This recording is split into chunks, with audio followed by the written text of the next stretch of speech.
Assalamualaikum warahmatullahi wabarakatuh.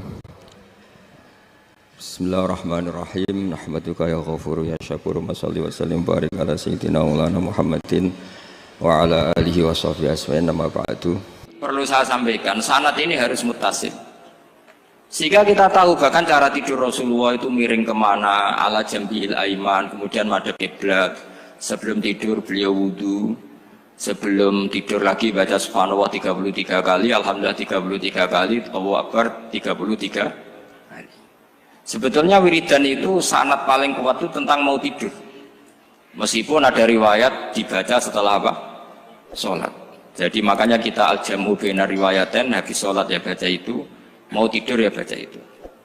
Nah, sebetulnya habis sholat sama mau tidur itu ngeri mau tidur. Karena ini kan pemanasan mati, pelatihan mati. Karena satu kondisi yang ada sudah tidak bisa ikhtiar. Tapi kayak apa Rasulullah? Justru kita kondisi yang nggak bisa ikhtiar itu pesannya Nabi apa? Kamu baca ini. In mutta kata Nabi, ada yang baca in mitta. Kalau mau berpikir potensi paling ngeri, bahaya paling ngeri adalah orang mau tidur. Karena di situ kita tidak bisa apa-apa. Cara musuhmu mangkel beku ya karek nyembelih. Cara bojomu mangkel beku ya karek ngobong kok ini TV ini. Anda usah merasa tidak akan mengalami itu, ya insya Allah enggak itu. Tapi dengan melihat di TV semua potensi itu ada. Untuk aku turun yang kendaraan tangis-tangis ning akhirat. Terus kok Gusti kalau mau akhirat mau kecelakaan kan. Nah, justru mau tidur itu Nabi itu unik, kelihatan bahwa ada nubuah, ada kenabian yang luar biasa. Kalau mau tidur ada nubuah, ada kenabian yang luar biasa. Kalau mau tidur itu ada wiridannya. Saya termasuk orang yang fanatik baca wiridan sebelum tidur. Jadi jangan kira kalau Selasa sholat jarang wiridan, tidak punya wiridan di tempat lain, itu sangat suudzon yang menyakiti. Saya punya cara sendiri untuk ingat Allah itu, terutama mau tidur. Sampai istri saya itu protes. Gus nak bersolat tahu mau nyekel tasbih habis tidur. Saya itu punya tasbih lupa jumlahnya semuanya di kamar tidur. Ini sekaligus ijazah entah pamer kebaikan tidak tahu saya. Pokoknya sudahlah husnudzon saja. Suudzonu iblis. Karena mau tidur saya pikir kalau tahu-tahu saya bangun terus ketemu mungkar nakir terus kayak apa. Sehingga Rasulullah itu ngajari kita luar biasa. Bismika wa du'tu jambi wa bismika arfa'u. Kalau mau tidur doa populernya apa? Bismika Allahumma ahya bismika amun. Hafalnya gitu dok. Saya hafal banyak. Allahumma rabbas samawati sab'i wa rabbal arsyil azim rabbuna wa rabbu kulli syai' falikal habbi wan nawa. Allahumma antal awalu falaysa qablaka syai' wa antal akhiru falaysa ba'daka syai' wa antal dhahiru falaysa fawqaka syai' wa antal batinu falaysa dunaka. So, itu tak baca sampai tidur. Saking kadang takutnya sama Allah, akhirnya nggak bisa tidur. Kadang sampai setengah 4 apa terus tidur baru setengah jam terus subuh. Jadi kalau melihat tren itu kayaknya saya bakat wali gitu. Kalau trennya seperti itu terus. Tapi sayangnya tren seperti itu jarang Warsid. Makanya terus tidak jadi wali-wali gitu. Tapi saya ingatkan ke jenengan, sanad-sanad seperti ini tuh yang mungkin Anda lupa. Anda hanya ingat sanad misalnya ya Mu'ad inni uhibbuka faqul dubura kulli sholatin atau fala tad'anna dubura kulli sholatin Allahumma inni ala dzikrika wa syukrika. Kamu lupa bahwa saat paling krusial dalam hidup Anda itu tidur. Sehingga disebut wa min ayatihi manamukum billaili wan. Itu dari segi krusial gawat darurat, setiap saat Anda bisa mati. Belum urgensinya tidur untuk melawan maksiat. Itu kalau kamu hidup di kota Demak atau kota Semarang, genera kepikiran niklap atau wong ayu-ayu seneng terminal ning gone dalan-dalan, itu satu-satunya cara itu hanya tidur. Kowe nak melek tetap jelalatan tak jamin. Masuk ning ngarep masjid Demak nggo tasbih gede-gede. Pangeran ndelok wong liwat tuh eling lur. Barokahnya usul fikih adalah kita belajar dulu. Saya pernah musyawarah sama Gus Yofur tentang usul fikih. Usul fikih itu ada makalah, mubah itu tidak ada. Sebagian ulama berpendapat mubah itu tidak ada. Karena setiap mubah saat itu Anda pasti meninggalkan keharaman. Itsma min mubahin illa wa yatahaqqaqu bihi tarku haramimma. Tidak ada kemubahan kecuali saat itu kamu meninggalkan keharaman. Anda tidur, berarti Anda taroktal maksiat. Anda tidur berarti Anda meninggalkan maksiat. Enggak nyolong, enggak dugem, enggak zina, enggak maling, enggak ngerasani orang. Jadi tidur itu anggap saja ya Rob, ya Allah saya mau tidur. Tidur itu ibaratun antarkil ma'asi. Jadi malaikat roket pate kandhani iki ra sekedar turu, ya kowe kudu ngerti iki ape ninggal maksiat. Hitung mulai saiki. Bismika Allahumma ya bismika. Namun ayo roke patit hitung. Anggap ini kiat meninggalkan maksiat. Terus turun 6 jam berarti tidak maksiat 6 jam. Meskipun akhirnya maksiat karena bangun jam 7. Artinya maksiat ra subuh gitu. Tapi betapa krusialnya ulama. Ulama lah yang mengajarkan kita tidur itu rohatan lil abdan, untuk istirahat. Kita pulih lagi, bisa kerja lagi. Pak Bupati bisa ngantor lagi, Pak Kapolsek, Kapolres bisa ngantor lagi. Semuanya aktivitas tentara bisa ngantor lagi. Memulihkan kekuatan itu ibadah. Meninggalkan maksiat karena tidur juga ibadah. Tidur saja ibadah. Ini barokatnya umatnya Rasulullah Shallallahu Alaihi Wasallam. Senyaman itu. Coba kalau kamu jadi umatnya Nabi lain, wah itu beratnya bukan main. Dan itu sesuatu yang dimintakan Allah, dimintakan Rasulullah kepada Allah, yaitu Rabbana wa la tuhammilna ma la taqata lana bih. Termasuk la tahmil alaina isron kama hamaltahu 'alal ladzina min qablina. Jangan bebankan ke umat kami sesuatu yang seperti engkau bebankan pada umat dulu. Umat dulu itu kalau mau tobat, kayak umatnya Nabi Musa pernah nyembah anak sapi, itu yang pernah nyembah tobatnya dibunuh. Liyaqtulal bari'u minkum al mujrima, yang terbebas dari menyembah anak sapi disuruh bunuh yang pernah menyembah anak sapi. Fatubu ila bari'ikum faqtulu anfusakum. Mau beratnya kayak apa? Kalau orang sekarang tobat cukup soal Pak Rosid salami tempel 100.000, dipandu caranya tobat diwari istighfar. Nomor itu penting, nomor loro seneng kiai, seneng aku maksudnya kalimatnya jelas. Itu sudah. Pokoknya jelas gak usah dibunuh, gak usah apa? Gak usah apa? Dibunuh. Sehingga tidurnya umatnya Rasulullah itu luar biasa, terutama tidurnya orang puasa. Tidurnya tasbih, tidurnya ulama juga tasbih. Karena dengan tidur itu kita tahu alamat kematian. Di mana kita masih di dunia saja punya kondisi di mana kita tidak bisa menentukan diri kita sendiri. Dan itu awal dari kita mengimani la haula wala quwata illa billah. Segagai koyok ngono ternyata ada kondisi di mana kita tidak bisa mengendalikan diri kita sendiri. Makanya disebut wa min ayatihi manamukum billaili wan nahar. Yang bisa menganalisis itu siapa? Ya ulama. Ulama kok tahu karena punya sanad musalsal ila Rasulillah sallallahu alaihi wasallam. Sehingga uniknya kenapa tidur itu sakral? Coba semua nabi di antara wahyunya itu lewat apa? Semua nabi di antara wahyunya lewat apa? Tidur, lewat mimpi. Inni arafil manami anni atfahuka fangzur madza tar. Maka mimpi ini harus dikelola secara baik, yaitu kalau kamu mau tidur, wudu dulu, baca tasbih, terus tinggalkan semua dunia, anggap saja ini pemanasan kematian. Itu insya Allah mimpinya sip pokoknya. Paling dikejar-kejar dajjal kecemplung kali, insya Allah. Tapi kalau kamu tidur gak wudu, raiso turu terus raiso turu mangan siku. Raiso turu terus raiso turu mangan sik ben warak ben iso turu. Insyaallah dikejar dajjal kecekel. Akhirnya ngelindur gak karu-karuan karena tadi. Nah, sanad seperti itu yang punya siapa? Hanya ulama. Ada lagi satu contoh, ini sudah hampir 20 menit Pak Ustaz. Itu saya pernah ngaji Durarul Kalami Syafi'i, mutiara-mutiara ngendikan Imam Syafi'i. Itu ulama itu mesti ngendikan itu unik. Tadi saya sudah cocokkan sama Bupati, tak tanya, Pak Bupati saya ini punya ilmu dari Bapak, mungkin pas untuk jinan pakai. Kata Bapak, urip itu podoe, ngadepi konco, bek musuh itu podoe, malah kadang ribet konco. Dulu saya itu iskal itu janggal. Tapi setelah ngaji Durarul Kalami Syafi'i yang ada di Muqaddimah kitab Majmu', Muqaddimah Syarhul Muhadzab Imam Nawawi, Imam Syafi'i ngendikan gini, man ahsana ilaika faqad qayyadaka. Wong ngapiki kowe nyancang kowe. Pak Ros itu apian mbak aku. Karena sarang sowan mampir, gayane apian, jebule nyancang. Awas nak teko niku Mas. Itu faqat qayyadaka, nyancang kowe.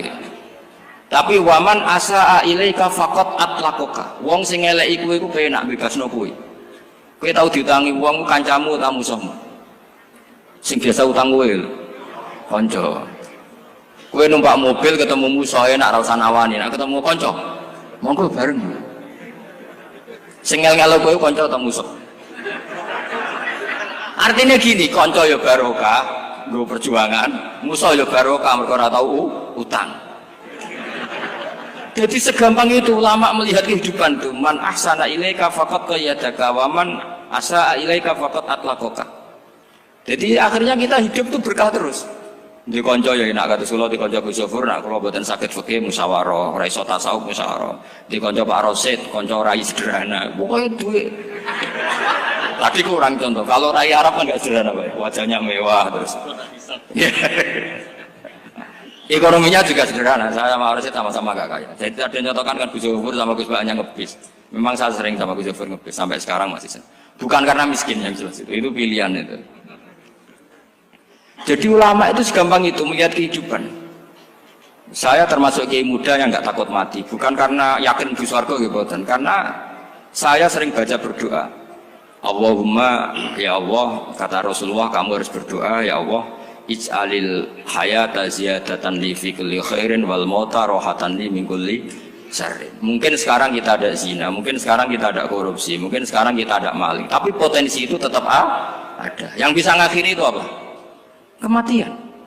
Maka anggap saja kematian itu rohatan li min kulli syarrin, semua mengakhiri semua keburukan. Kayak apa Rasulullah memandang kehidupan? Kalau kamu masih hidup, anggap saja ziyadatan li fi kulli khairin. Saya gara-gara hidup saudaranya kersane Pak Rosid ngaji di sini. Ikhlas Pak Rosid itu sangat ikhlas. Saudaranya senior kula dipaksa ge gelem, diintimidasi ge gelem. Wah itu barokah. Nanti setelah saya mau mati, pikiran saya juga akan ridho-ridho saja. Ya Allah, ini akhir dari segala potensi keburukan saya.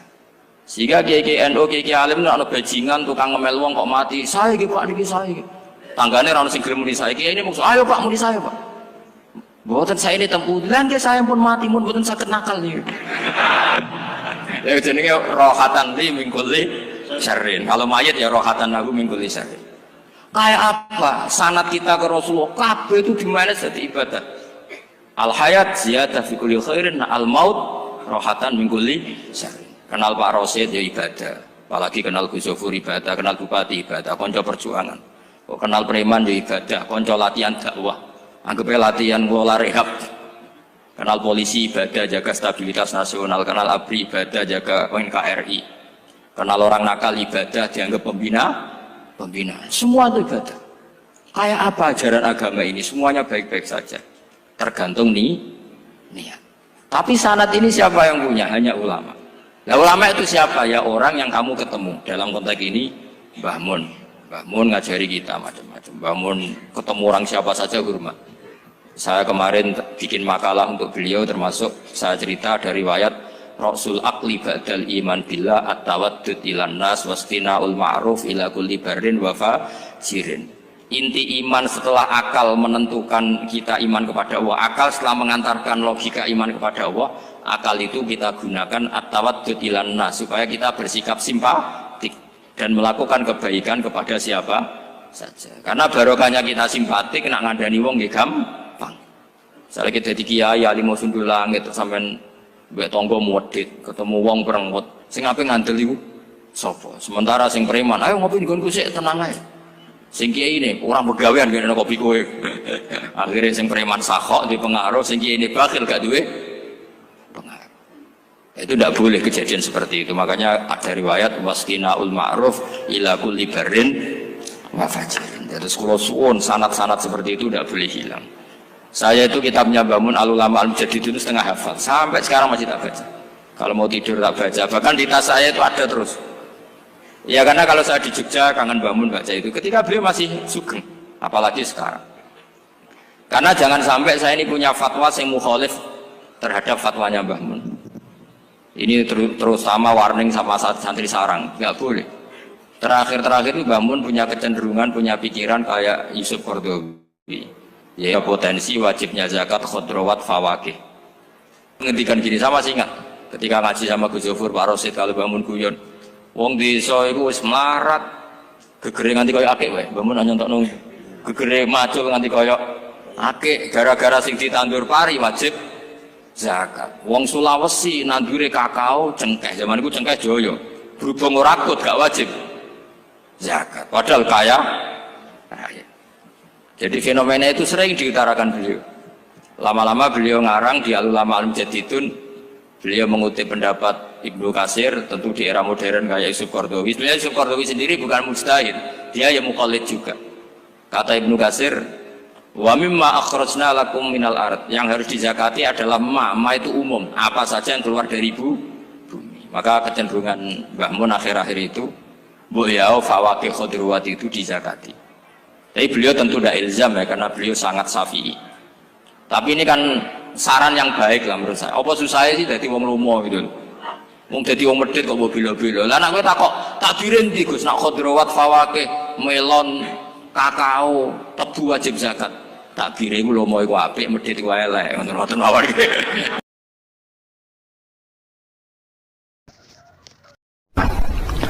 Ada nikmat batinah, yaitu kepuasan mendapatkan ma'rifatullah. Yaitu ulang lagi, kepuasan mendapatkan apa? Ma'rifatullah. Itu nikmat batin. Baik yang terkait Allah maupun terkait logika-logika tasawuf. Terkait Allah misalnya gini, misalnya kulo mikirnya.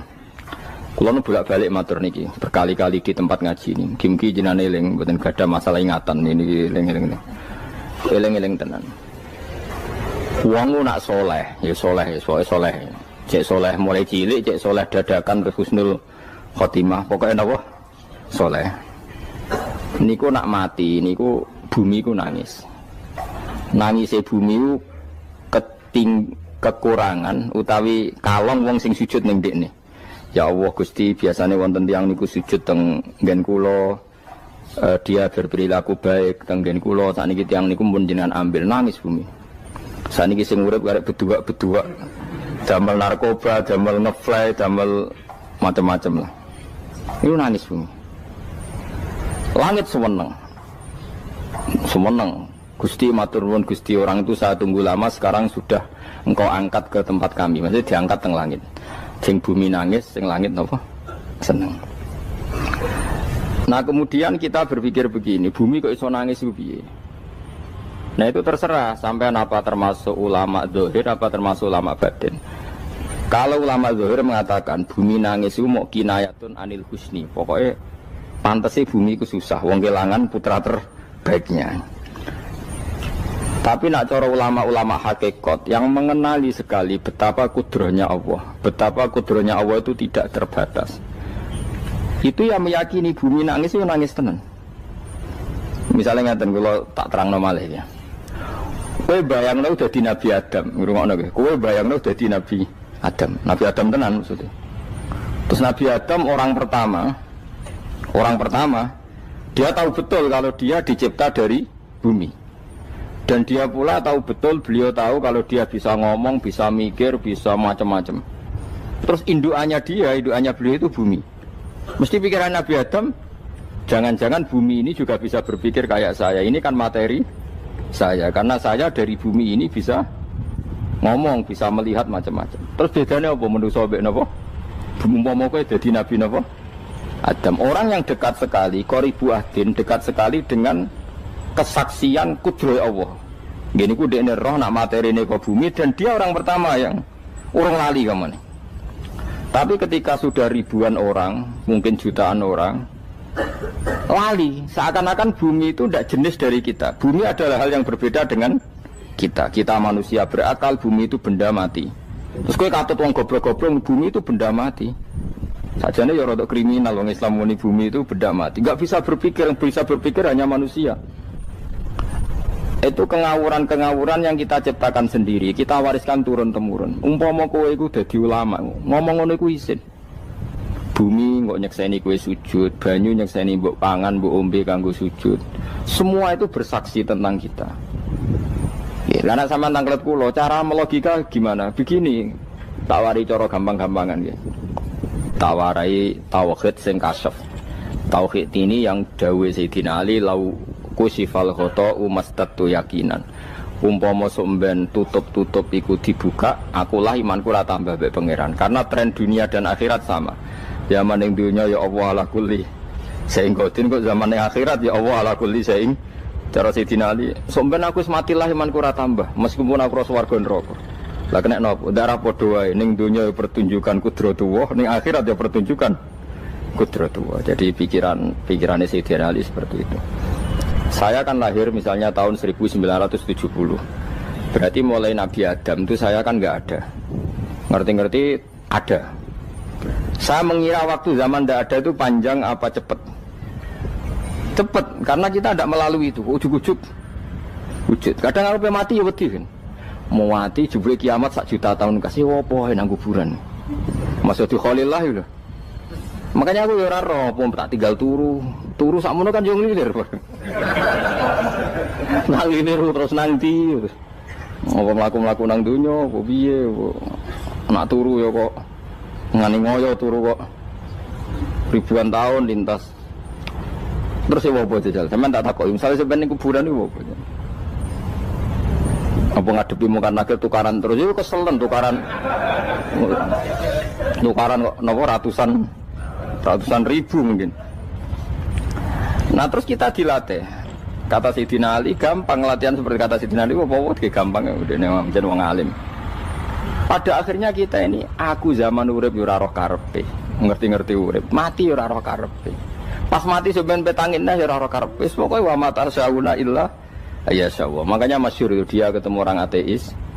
Dia orang ateis itu anti Tuhan, anti Tuhan pokoknya. Dia ditanya, lalu kamu hidup itu karena siapa? Ya gak tahu hidup. Lalu kamu mati yang menentukan siapa? Ya gak tahu, kalau tahu mati. Ya berarti Anda gak bisa menentukan diri kamu sendiri. Akhirnya dia taslim, ya ada yang menentukan. Lah ya ada yang menentukan itu dalam Islam disebut apa? Allah, disebut kalimatu haqqin alaiha nahya wa alaiha namut. Jadi kalau maknanya itu kalimat yang benar-benar nyata, yang karena kalimat itu pula kita mendapat kehidupan, yang karena kalimat itu pula kita mati, yang karena kalimat itu pula kita akan bangkit lagi. Itu yang makna hakikat. Tapi kalau makna syariat nggak begitu. Kalau makna syariat begini, dan ini benar juga. Mengenai kena ada di ulama, ciri utama ulama itu jami'ul bayan. Dia kalau menjelaskan itu indah sekali dan orang pasti taslim. Sama saya tak warai tenan. Sama kan biasa wiridan la ilaha illallah kan biasa. Mulai mimpin tahlil sampai kepeksa mergo do tahlil melok. Sampai sing darani bid'ah akhirnya ya melok tanggane napa? Tahlil. Semuanya wale. Kata Ibnul Qayyim Al-Jauziyah dalam kitab Zadul Ma'ad. Kitab Zadul Ma'ad itu kitab kesayangannya Sayyid Abdul Al-Haddad. Sayyid Abdul Al-Haddad itu pengarang kitab Zadul Ma'ad. Padahal kitab ini dikarang oleh muridnya Ibnu Taimiyah. Abdul Al-Haddad itu gak seneng Ibnu Taimiyah tapi seneng muridnya. Jadi di sini ulama ya demokratis. Gak seneng gurunya tapi seneng. Saja nih Ibnu Taimiyah itu orang baik. Ya ulama top ya baik, ya waras top. Tapi ngerti-ngerti Wahabi itu identik dengan Ibnu Taimiyah. Akhirnya ulama ahli sunnah penyebut itu terus izin. Mulane kiai-kiai ra ono sing dalil kok Ibnu Taimiyah mergo dicap Wahabi. Padahal Ibnu Taimiyah wong alim. Di kitab-kitab kita termasuk Syekh Muhammad piyambak nanya Ibnu Taimiyah qala Syekhul Islam lho qala. Tapi kan ini sudah milik Wahabi sehingga kita ini terus akhirnya gak gelem nyebut. Jadi kitab koyo dalil fastabiqul khairat iki apa par iki dadi dalil yo dhewe-dhewe. Wah parah tenan wong-wong. Dulu saya melihat orang enggak kunut itu ya biasa. Mergo saya sebagai wong alim ngerti iku mazhab Abu Hanifah. Saiki nek ora kunut Muhammadiyah. Kita ini sebetulnya ahlul ilmi enggak tahu kunut itu mazhabnya siapa kita. Itu mazhabnya Abu Hanifah, yang kunut mazhab Syafi'i. Tapi tahu-tahu iki mazhab NU, iki mazhab Muhammad. Mana ada orang-orang ini bisa punya mazhab? Ngalime sepiro nganti dadi nopo? Mazhab. Tapi sudah dibahas, harus dadi nopo? Sewajo kabeh jane. Mas repot-repot. Tak warai iki. Sampeyan ben nglafadzno la ilaha illallah iku keren iki. Keren tenan mboten keren-keren. Ngendikane Ibnu Qayyim Al-Jauziyah itu gini. Min asliha khuliqatil jannah wa min asliha khuliqatin nar. Terus wa min asliha khuliqatid dunya wa min asliha buisatir rasul wa min asliha qatalar rasul. Wah, terus sampai sekarang saya tak bedai. Surga itu kan digawe kelas VIP mewah. Terus dari rugane widadari dulu kan nak mini sebut. Kira 70. 70. Wahyu kabeh ora ono sing kriting, wahyu kabeh. Wahyu kabeh terus gak tahu delok wong liya. Kadang bojo kita wis elek cek delok. Oh iya, widadari sifatnya maksuratun fil khiyam. Jadi gak tahu keluyuran ning ndi. Wahyu kabeh. Lek surga yang semewah itu selek itu ya bagi mereka sing nglafatno atau yang menerima la ilaha illallah. Neraka sekarang dibikin dalam itu. Jari Abu Hurairah neraka itu tes-tesane benda kamu jatuhkan ke neraka itu untuk santai ke bawah itu nunggu 70 tahun. Kila 70.000 tahun. Dikena HP mu mbok ceblok nang neraka itu cebloke ngenteni 70 tahun. Betapa dalamnya ngentekno bego piro ya bayang misalnya. Oh itu kontraktor mana saja tidak sanggup itu disuruh ngeduk kedalaman neraka. Iku ya mau kanggo wong sing menolak la ilaha illallah. Jadi kalimat ini luar biasa. Swarga digawe bagi yang nerima, neraka digawe ya untuk yang menolak. Itu kalimat sing kok nak tahlilan turu iku lho. Iku kalimat sing nggo alasan Allah gawe swarga. Terus kalimat sing suwe-suwe sing lafadzno diarani bid'ah iku. Itu kalimat sesakral ini nasib akhir zaman iku entek. Gara-gara dilafadzno tahlilan tersangka jadi apa? Bid'ah. Dulu kalimat yang dipuja-puja penyebab surga dan neraka. Saiki kalimat itu tersangka. Mau perkara napa? Bid'ah. Wis aja melok-melok, kowe debat ya ora iso makili aku sebarno iso. Engko kowe terusno dalan tok. Dah. Berarti la ilaha illallah itu kalimat yang surga dibikin karena itu, neraka dibikin ya karena itu. Kemudian Allah punya sunnah, lalu butuh pelatihan. Dikasihlah Allah gawe bumi. Piye manusia butuh latihan, dibikinlah bumi. Dan ini latihan ikrar la ilaha illallah dengan sadar, dibikinlah bumi, liyabluwakum terus dites. Wes digawe bumi, ono makanan, ono minuman, ono wong wayah, ono pegatan macam-macam, wong diutang wis mbulet macam-macam. Gue ngetes, eling la ilaha illallah apa eling utangi, eling la ilaha apa eling kasuse, pokoknya dites. Karena nggak fair kalau Allah bikin itu kemudian nggak dites, dibikinlah darul imtihan. Dunia itu bahasa Arabnya darul imtihan, tempat tes-tesan. Imtihan mana apa?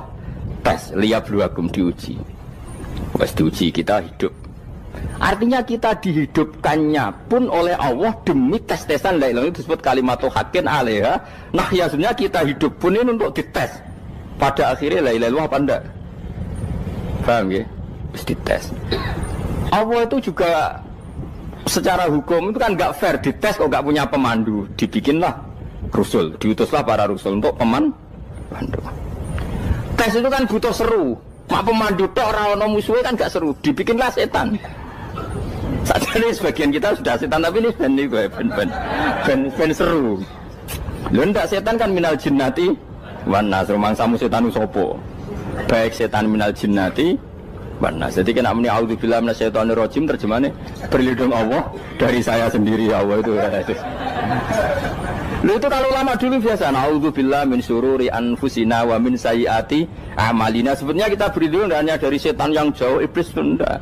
Ya setan diri kamu sendiri, min syururi anfusina, dari kejelekan diri kita. Ngomongnya do wujud, soalnya setan tuh makhluk gaib sing piye. Lah kowe iku sapa? Nganti kowe maksiat terus mergo akrab klop, roh mbek setan klop. Mulane terus maksiat. Dah Allah ngutus pemandu yang ngecul setan dan fair, napa? Fair. Jadi semua darul ibtila ini juga demi kalimat. Nah, makanya disebut kalimatu haqqin sing alaiha nahya. Kita hidup ya demi mendapatkan kalimat itu.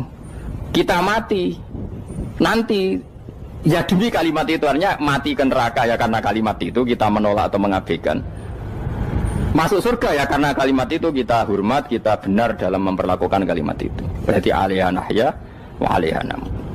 Terus wa alaiha nub'as karuan, kalau kamu termasuk minal aminin ya nub'as minas solihin, kalau minal kafirin ya nub'as minal zalimin. Tapi semua desain dunia ini hanya demi kalimat la ilaha illallah Muhammadur Rasulullah. Nah ini kan penting. Bagaimana mungkin kemudian kalimat sesakral ini, sehebat ini, kemudian ada orang tahlil kamu tidur. Kok iso kula jangga kok iso wong turu. Misale ke mangkel, kula mangkel sing mimpin Gus, suwi ra barbar. Bagaimana mungkin kalimat yang menyelamatkan Anda kemudian Anda anggap problem? Elek gak? Apalagi kamu anggap ini bid'ah. Nak cara kula oke lah, ndongakno mayit itu gak ono tuntunan Nabi. Tahlilan gak ono tuntunan. Tapi wis muni tok kono tok. Artinya menduk kono tok ora usah nyerang kalimah, enak kalimah tetap kalimah thayyibah. Soal kowe ra seneng sing tahlil, mergo tiga profesi lah iku wonge wae gedhinge aja geman. Ya saya misalnya, saya kadang enggak cocok sama mubalek karena kadang profesi. Tapi saya tidak pernah anti pengajian bagaimana itu membawa syiar Islam. Tapi kalau mubalek kadang ora seneng, kadang takok entuke piro Bareng sangoni sithik, kok sumput mek transportasi ini. Lah ngono kok mbok senengi iku piye? Tapi kita terus gedeng keliru iku sing nggawa siar Islam. Mana ada pengajian didengar orang banyak tanpa mubalek? Gak iso. Ini iso melepukno barang-barang ra penting jadi penting iso. Lah cara guruku teng sareng, lha ngapain melepuk nganggo panggung barang perkara. Tapi kadang ya benar. Yang namanya mudin mubalek ya itu bisa benar bisa salah, tapi kamu nggak boleh gedeng kalimatnya. Pilih kalimat itu kalimat hak. Nah, ini penting kalau utarakan. Sehingga zaman Nabi Sugeng ini rungokno tenan ngaji kula. Zaman Nabi Sugeng ada sahabat namanya itu Usamah bin Zaid. Ini sahabat kesayangannya Nabi, hibbu Rasulillah. Usamah itu diutus Nabi perang. Ini dengerin ya, diutus perang. Pas perang itu si kafir tadi memenggal temannya. Ada yang tangannya putus, kakinya putus. Wah, seorang kafir ini sudah luar biasa. Bacok sana, bacok sini. Ketika terdesak oleh pasukan Usamah, kebetulan Usamah ini cakap ya, sama beberapa temannya orang Ansor. Orang kafir yang sudah koto'a arjulana wa koto'a aidiana, dia pas terdesak bilang la ilaha illallah. Terus sama Usamah tetap ditusuk, dibunuh karena dia berpikir ini qolaha muta'awid, dan dia melafadzkan kalimat itu hanya berlindung dari pembunuhan. Setelah dilaporkan Nabi itu marah besar. Nabi ngendikan kaifa anta ya Usamah bila ilaha illallah idza ja'at bika yaumal qiyamah. Kowe nak ditakoki la ilaha illallah ku piye? Piye wis ngomong la ilaha illallah, tapi sampai ngomong ngoten sak usih ngetoki tangan kula, maksudnya tangan kula tangan kelompok saya, kaki saya. Nabi tetap jawab kaifa bila ilaha illallah idza ja'at bika yaumal qiyamah. Pokoknya Nabi menyoal terus. Sampai menjadi fatwa ijma'nya fuqaha, siapapun yang melafatkan la ilaha illallah harus kita terima meskipun qolaha muta'awidzan, meskipun saat melakukan hanya cara zahir berlindung dari kematian, sehingga kita terima. Orang kafir yang 80 tahun kafir melafatkan la ilaha illallah 1 menit menjadi mukmin. Sampai ada ayat qulil ladzina kafaru iyantahu yufar lahum ma qad salam. Ini kalimat yang sakral, bahkan kafir yang 80 tahun saja menjadi mukmin hanya karena melafatkan la ilaha. Mulane yang ngaji saya, yang seneng saya, jangan pernah kamu mengatakan ada bid'ah yang orang bisa jadi kafir. Bagaimana mungkin orang mukmin yang ke kuburan dan melafatkan la ilaha illallah kamu katakan kafir? Padahal kalimat ini yang kafir 80 tahun saja menjadi mukmin. Saiki ana wong nglafatno la ilaha illallah mergo salah tempat pinggir patok mbok arani kafir. Kok aneh. Mungkin kafir 80 tahun udah di mukmin iki gara-gara ngafalno la ilaha illallah dadi kafir. Mergo mau salah tempat ning pinggir apa? Patok. Gue nara cocok mending nganggur, wong sering ziarah ku nganggur. Nyatane yo tenan. Cara dekne pegawai negeri ora sering ziarah. Nah iku tapi ora usah muni kafir gak mungkin lah. Coba kalimat ini itu orang kafir yang 80 tahun menjadi apa coba dengan melafadzkan kalimat ini? Mukmin kan? Berarti kalimat ini adalah kalimat penghilang kekafiran. Lalu karena dilafadzkan secara salah dianggap kafir. Hanya karena bid'ah itu tidak mungkin. Makanya sebetulnya Wahabi yang alim-alim itu tidak berpendapat demikian. Saya punya beberapa referensi Wahabi yang alim itu tidak pernah mengkafir-kafirkan orang karena perdebatannya seperti itu. Tapi saat ini wis kuwajo. Sebenarnya kalau orang alim itu ya mirip-mirip, entah Wahabi entah tidak mirip-mirip. Karena kalimat tadi. Wahabi itu kitab terbesarnya itu Ibnu Taimiyah. Ibnu Taimiyah itu punya murid Ibnu Qayyim Al-Jauziyah. Itu sampai sekarang saya lihat di fatwanya Ibnu Taimiyah itu begitu hormat sama orang-orang kita ini sama. Tapi tahu-tahu lewat penyaduran sana sini terus menjadi kacau. Jadi kalau balik ini malah sampai nak kepengen dua nikmat batinah seperti tadi yang saya utarakan. Swarga dicipta sedemikian mewah ya demi yang menerima la ilaha illallah. Terus neraka dibikin se ekstrim itu juga bagi yang nolak. Kemudian dibikin daru pelatihan yaitu dunia ya karena kalimat berarti kalimat itu luar biasa. Wa biha qamatis samawati wal ardu. Kalimat ini pulang menjadikan langit bumi berdiri. Lalu sekarang kita bisa ngomong, bisa berpikir, bisa ngadekno BPKB macam-macam. Itu karena kita sendiri apa karena kudratullah? Saya tanya. Karena kudratullah. Kalau karena kudratullah, apa susahnya Allah bikin kemampuan tanah ini nangis, tanah ini susah. Wong podo-podo kowe iso nangis, iso mikir ya mergo kudratullah, ndak karena kamu. Harusnya ya sama, bumi-bumi ini bisa menangis juga karena kudratullah. Makanya bumi ini menangis ketika enggak ada orang yang sujud. Iku ya mungkin. Wong zaman kowe iso nangis ya krana kudratullah, mestine bumi yang kamu katakan benda mati, hakikatnya dengan kudratullah juga sama dengan kita. Mulane tengene kitab Al-Husunul Hamidiyah, kula ngrasa utang tenan mbek kitab niku. Dulu saya ngaji 2 tahun kitab Al-Husun. Kitabnya kecil tapi saya ngaji itu 2 tahun. Berkali-kali saya ulang. Itu beliau cerita gini. Dia yang ngarang itu orang alim, kebetulan dia orang India. Memang kelebihannya kitab dikarang orang Arab itu luweh bulet. Wong Arab kan semuanya Islam, karangannya itu standar. Ini dikarang orang India. Di Tonggo Blodor, di masjidnya, dikarang ulama yang masyarakatnya itu udah karu-karuan. Beliau cerita itu gini. Manusia itu punya satu kebodohan, di mana kebodohan itu disebabkan oleh Robtul Asbab Al-Adiyah, mengkaitkan sebab sing biasa-biasa. Misalnya gini. Sama saya kita omongi, misalnya ada orang bilang gini, batu ini nanti itu menjadi ayam. Orang bilang mukhal apa enggak? Enggak, jawab saja. Mukhal. Kenapa bilang mukhal? Karena dikira enggak bisa kan? Enggak, jawab saja. Jawab satu-satu. Batu ini menjadi ayam. Kamu jawab mukhal. Alasannya apa? Alasannya enggak mungkin terjadi apa kamu enggak bisa? Sebetulnya karena kamu enggak bisa. Udah. Lau ukhbiro dzakar rajul, andai kan orang itu kamu kasih tahu, klungsu ini biji asem itu, biji pohon asem itu. Nanti yang kecil ini suatu saat besar. Setelah besar buahnya banyak, tambah besar, tambah besar. Terus orang bilang mungkin. Ketika bilang mungkin itu karena dia bisa apa hanya karena menyaksikan berkali-kali ada kejadian nak klungsu ditandur, iku iso dadi gede. Coba sama jawab. Karena dia bisa apa karena hanya menyaksikan itu sering terjadi? Hanya misalnya. Artinya zaman dia mengatakan mungkin itu pun tidak memberi kontribusi ikut buat.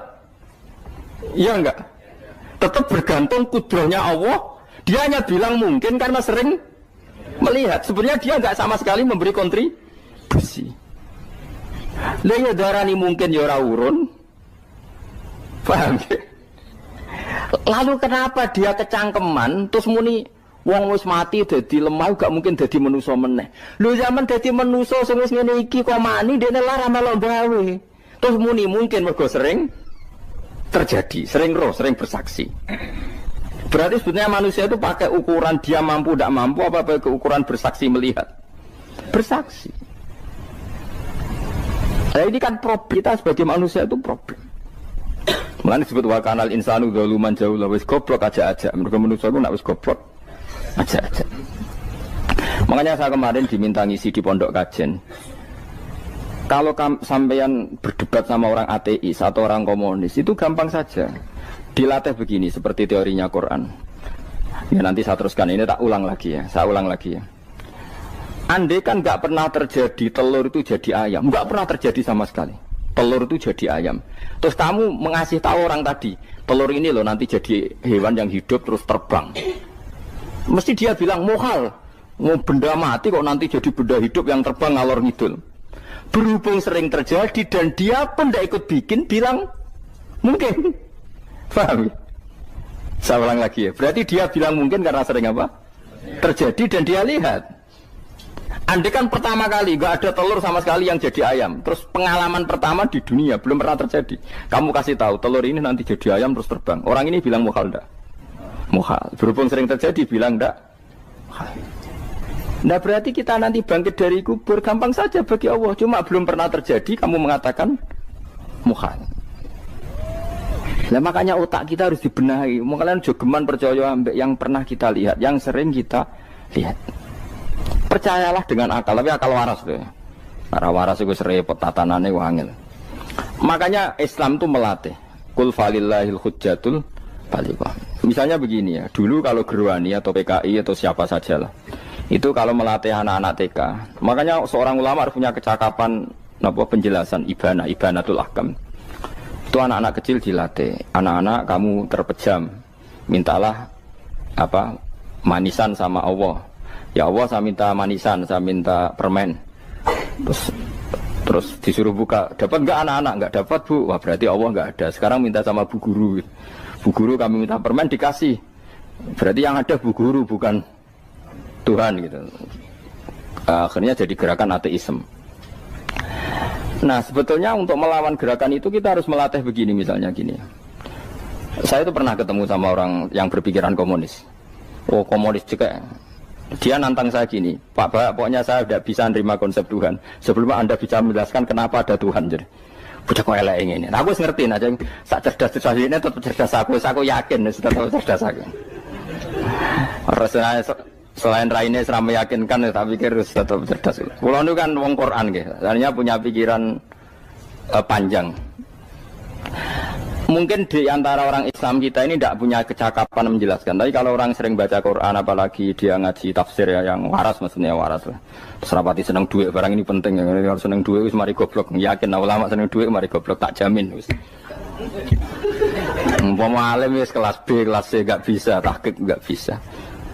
Kalau tahu kandhani kanca kula riyen ambek jenengan udah kaca akeh. Lah kena apa? Cok seneng duit kok. Duit itu masalah bagi ulama. Orang duit itu masalah kan ya. Maksudnya rasa senang tapi ojo terus gak duit. Sekarang saya tanya, Quran itu melatih kita gini. Quran itu sederhana kalau ngelatih tauhid. Tapi orang pasti ingat. Kata Allah gini, nggak apa-apa, saya tidak Tuhan, nggak apa-apa. Kamu yang Tuhan. Tapi buktikan kalau kamu Tuhan. Caranya gini. Am khalaqus samawati wal ardi. Ya nggak apa-apa, kamu yang Tuhan nggak apa-apa. Tapi buktikan kalau kamu menciptakan langit, bumi. Mereka pasti ikrar, ya tidak mungkin saya menciptakan bumi, saya lahir sudah ada bumi. Yesus lahir sudah ada bumi, nggak mungkin Tuhan. Terus Tuhan membuat pertanyaan kedua, am khuliqu min ghairi syai'in. Ya sudah, kalau saya tidak Tuhan, lalu nggak ada Tuhan, berarti alam raya ini tercipta oleh sesuatu yang nggak ada. Aneh nggak? Misalnya sebelum alam raya ini nggak ada Tuhan. Berarti sebelum alam raya ini kan adanya nihilisme, sesuatu yang nggak ada. Kemudian sesuatu yang nggak ada ini menjadi penyebab sesuatu yang ada. Aneh nggak? Menurut saya aneh. Sesuatu yang nggak ada itu mestinya kan nggak bisa ngelabeti, nggak bisa berfungsi, nggak bisa ada gunanya. Wong jenenge ra ono iku ya ora marai apa-apa.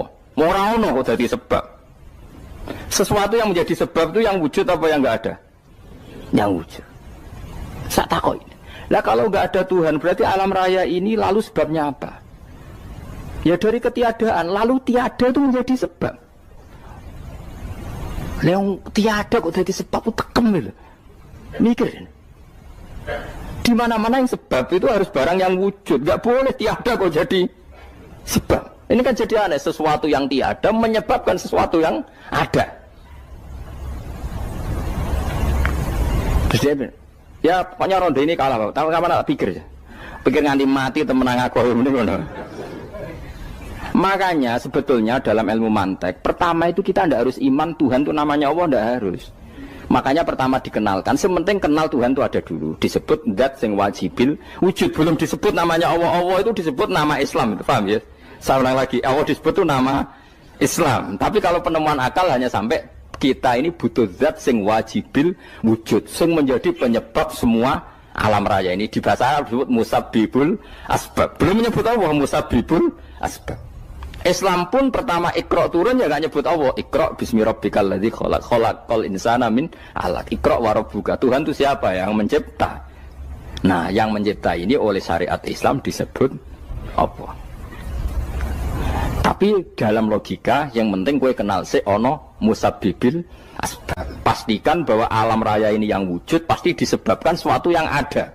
Nggak boleh barang wujud kok diciptakan oleh sesuatu yang tidak ada. Yang gendeng ora barbar barang ra ono mbok sifati al-khaliq. Sing gawe langit bumi apa? Pencipta. Penciptane apa? Sesuatu yang tidak ada. Kowe ikhlas dutek ngono kowe ikhlas ta ora? Gak kowe ikhlas ta ora dutek ngono kowe ikhlas ta. Kowe gelem dadi bodho niku. Gelem kan? Mboten. Nah, nikmat ngono jenenge nikmat batin. Mulane sing suwenang mbek kalimat la ilaha illallah. Wes ana sing bid'ahno Allah iku wong nganggur wis beno sak uni-unine. Tapi kadang memang kita berlebihan.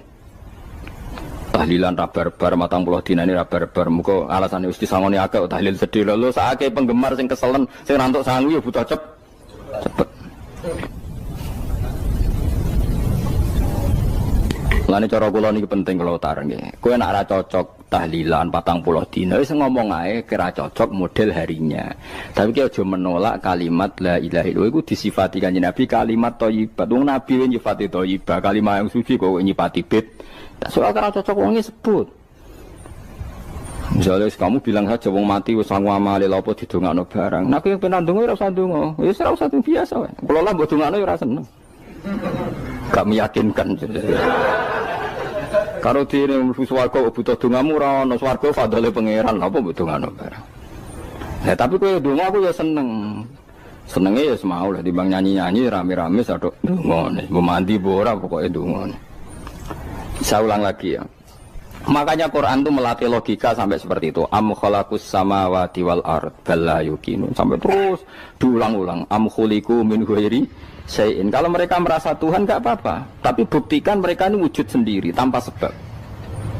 Atau begini, kalau mereka tidak tahu sebab pencipta langit bumi, mereka sendiri suruh yakin kalau mereka adalah penciptanya. Am humul khaliqun, enggak apa-apa. Ya tapi masih Abu Jahal gendeng lah, masih Abu Lahab ngawur lah, nak takoki, ya wes pangeran kowe wae sing gawe langit bumi. Penggemarnya saja pasti tertawa. Mosok Abu Lahab darane pencipta langit bumi, wong lahir ning bumi. Tapi Quran oleh nggo jawab, am khalaqus samawati wal ardo. Apakah mereka menciptakan langit bumi? Bala yuqinun, mereka pun tidak pernah yakin. Jadi itu pangeran. Makanya di mana-mana orang alim itu suka debat. Karena pangeran sendiri kalau menjelaskan kebenaran seringnya juga nantang debat. Kata Allah, Qul ara'aytum ma tad'una min dunillah aruni madza khalaqu minal ardi am lahum syirkun fis samawat. Enggak apa-apa mereka Tuhan kata Allah, tapi buktikan zaman langit diciptakan mereka memberi kontribusi apa? Apa urun bego, apa urun cagak, apa piye lah pas aku gawe langit iku dekne urun apa jare am lahum syirkun fis samawat. Misale urun apa lah? Urun tol ta urun apa lah. Itu pangeran. Mereka kan pasti menjawab enggak. Terus itu nih kita biming qobliyada. Kalau kamu nggak percaya Quran sebagai kitab nggak apa-apa, tapi buktikan kamu punya kitab tandingan. Nggak, mereka nggak punya juga. Atau gini, nggak usah Quran, nggak sakralan. Au atharotim min ilmin, atau kajian ilmiah yang membuktikan bahwa Yesus itu Tuhan, atau yang membuktikan bahwa berhala itu Tuhan. In kuntum shodiqin, nggak apa-apa kalau kamu benar, buktikan. Nah itu makanya semua nabi itu punya kecerdasan, karena tadi nabi kadung nantang itu nih kita biming qobliyada au atharatim min ilmin in kuntum shodiqin. Tapi sekarang orang alim soleh itu jarang. Yang ngono anggar wong soleh rapati ngalim, anggar sing alim biasanya rapati soleh. Lah kula termasuk rontok-rontok ya isih rontok soleh ya rontok, tapi lumayan masih menjaga hujjatullah tadi. Sebab itu ulama dulu mengajarkan Allah itu siapa? Disifati zat sing wajibil wujud. Karena alam ini kadung ada. Kalau alam ini kadung ada, pasti penyebabnya sesuatu yang wujud. Tapi kalau wujudnya mungkin, bahaya. Wong sing gawe wae wujude terima mungkin bisa wujud bisa tidak. Makanya dipermanenkan yang gawe alam ini zat sing wajibil wujud. Sing wujudnya wajib. Wajib itu enggak bisa enggak pasti wujud. Nah terus kita kenal itu namanya khaliq, itu musabbibil asbab, itu khaliqul asya. Lalu oleh Islam zat yang demikian itu disebut Allah. Terus jadi la ilaha illallah. Nah orang yang bertauhid gini tentu punya kenikmatan batin yang luar biasa. Sehingga saya bayangkan nanti mati yang ngono biasa wae kan. Gusti zaman kula teng donya ora melok ngatur oksigen, ngatur nyawa, ape mati ndak ra ngoten. Mulane jare Siti Ali, jenengan jenengan nak mati tambah pinter apa biasa? Ya biasa wae. Ning bumi yo ndelok kudrohe Allah, kok ning akhirat ndak ra padha wae ndelok kudrohe Allah. Mulane beliau masyhur guyonan beliau lauku sifal ghata mastatu yakinan. Soben aku nek mukasyafah ning akhirat imanku yo ora tambah, ya biasa wae, standar-standar wae. Maksudnya kue ning dunya ujung-ujungnya paling pokok ya menyaksikan kudratullah. Soben ning akhirat ujung-ujungnya paling pokok ya delok kudratullah. Ning dunya saiki Allah ya matlubi sing kita cari, soben ning akhirat ya Allah matlubi. Paham ya? Artinya hukum dunia dan akhirat itu sama. Kita di dunia golek ridhanya Allah, ning akhirat ya golek napa? Ridhanya Allah. Lah soal kecil itu, tapi ning akhirat masalah pun rokok masalah, diutang ditagih yo masalah, kere suwi ku yo masalah. Ya biasa jenenge makhluk anane masalah. Sing ora oleh di masalah pangeran. Pangeran duwe masalah. Biasa wae. Terus niki kula mulai saking penjelasan nggih kias ali itu analogi kias nggih, analog dados tenggene ilmu-ilmu usul fikih itu ada kias itu kan kias aulawi dari bawah dikiaskan ke yang lebih apa? Atas. Ada kias setara namanya kias musawah setara. Ada kias fahwal khitab, maknanya ya orang pasti sadar kalau maknanya seperti itu. Sampean saya kira budaya Jawa mau biasa mau. Budaya pantes, pinter pantes jawab baik. Kalau bolak-balik ngaji menerangkan. Kita ini hidup itu menjadi tahu apa malah menjadi tidak tahu gara-gara hidup. Nah, aku mari ke goblok sih, ora oleh. Gara-gara hidup menjadi tahu. Yo, ora sing bener gara-gara hidup menjadi tidak tahu. Kowe goblok itu sebab apa? Sebab tahu apa sebab tidak tahu? Wes gak polling gak apa-apa. Ayo 02 sik pira? Sebab tahu. Ini yang syukuran. Tahu. Hidup itu menjadi tahu menjadi tidak tahu. Menjadi tidak tahu. Oke, Mas. 01 ya. Oh. Menjadi tahu. Nah, hen tengah-tengah. Wong loro padha ora jelas ya, cara kowe. Ndak tahu. Berarti menang 0 piro. Biasa. Tawari ilmu hakikat ya. Jadi awal syaratnya dadi wali. Meskipun dadi wali ku yo angel tapi tak warai mukadimah ya napa. Jadi nak bar iki urung wali cek apa? Mukadimah. Ndak sekarang misalnya gini, saya mau minum teh. Berarti saya melihat teh. Terus saya minum teh. Karena saya fokus minum teh terus anak saya main di sekeliling saya, anak saya kecil misalnya. Terus jatuh. Saya ini dianggap bodoh kan?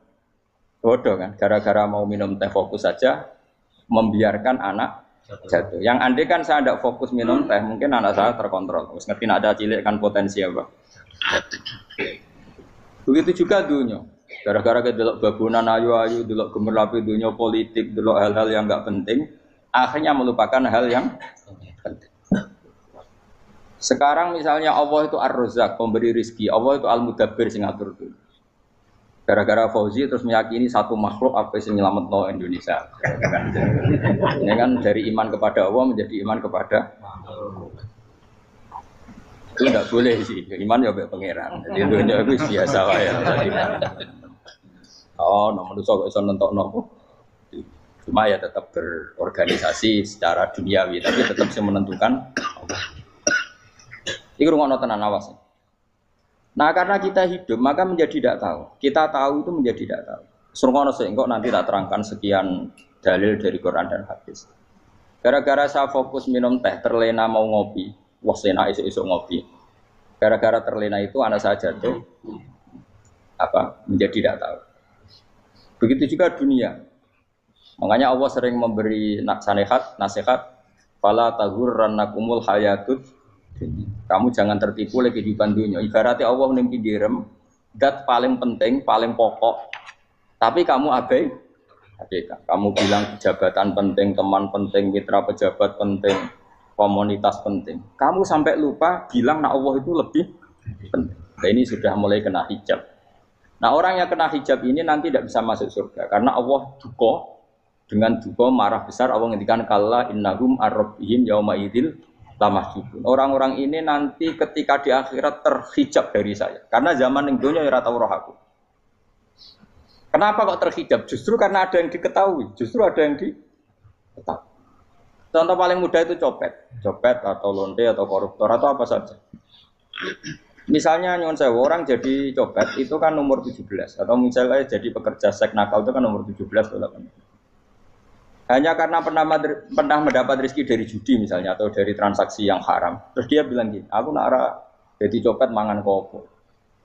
Aku nak judi mangan kopo. Aku nak gak jadi wong nakal mangan kopo. Padahal dia 17 tahun nyatanya bisa makan, birizkillah apa? Tapi pernah merasakan 1-2 bulan dari rezeki haram, dia menvonis seakan-akan tidak bisa makan kecuali dari rezeki haram. Ya itu tadi gara-gara tahu nikmatnya uang yang sepintas lewat haram, nyopet atau korupsi, terus menafikan nikmat-nikmatnya. Jadi dari tahu nikmatnya nyolong atau korupsi menjadi tidak.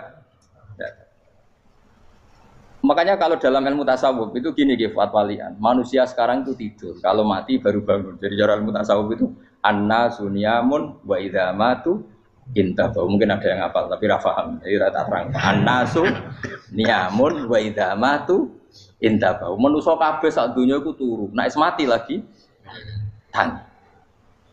Mergo kena wis mati iku lagi roh. Jebule sing hak tenan iku sujud ning pangeran. Sing hak tenan iku subhanallah walhamdulillah. Sing hak tenan iku muni Allahu akbar. Kae zaman ning donya dintekno kowe ngomong nu Amerika super power. Kenal presiden penting, kenal menteri penting, kenal kiai gede penting. Iku mbok entekno. Barang-barang sing cara akhirat gak mendesak mbok entek. Wong nak ramangan mati, nak ra duwe gaji sumpah, nak pensiun sumpah.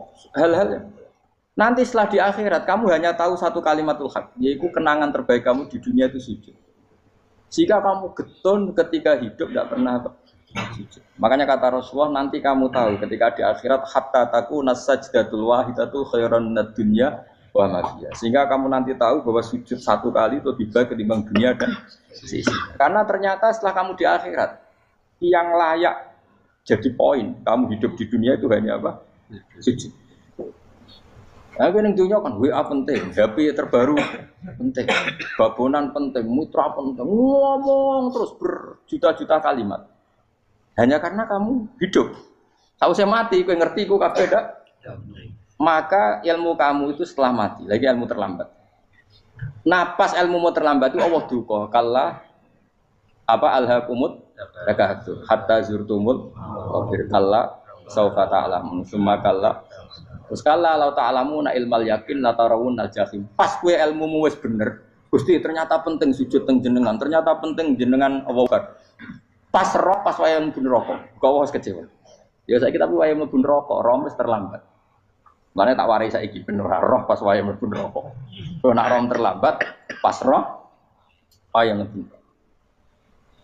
Sehingga ketika Allah melehno wong kafir, melehno itu mencibir orang kafir. Kata Allah begini. Ini mungkin yang hafal Quran bisa dicek lagi. Fakashafna anka ghita akafa basarukal yauma hadid. Jadi kata Allah ngomentari orang kafir ketika di akhirat, laqad kunta fi ghaflatin min hadza. Kamu lupa kan kalau ada akhirat seperti ini kata Allah. Fakashafna anka ghita aka. Sekarang kamu saya kasaf, saya buka semua fakta. Fa basarukal yauma hadid. Sekarang pandangan kamu tajam. Dulu di dunia bilang misalnya seks penting, dugem penting, narkoba penting, maksiat penting. Kalau enggak gitu saya pusing. Nanti di akhirat semua ini jadi problem. Artinya apa? Gara-gara di dunia melihat gemerlapnya dunia, dia menjadi tidak tahu pentingnya Allah, tidak tahu pentingnya akhirat. Maka dengan hidup malah menjadi tidak tahu. Maka untuk menjadi tidak tahu itu sebabnya dua. Makanya polling 01 dan 02 sama benarnya tadi.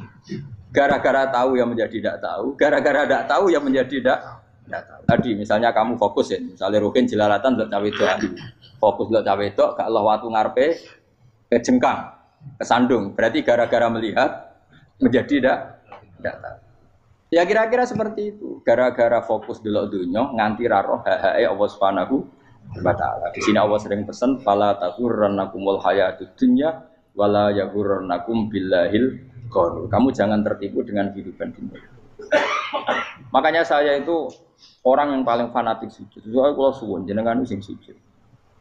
Mau sujud salat lima waktullah nikmati. Karena sekali kamu terbiasa mensifati dunia ini penting, nanti kamu akan lupa mensifati akhirat itu penting.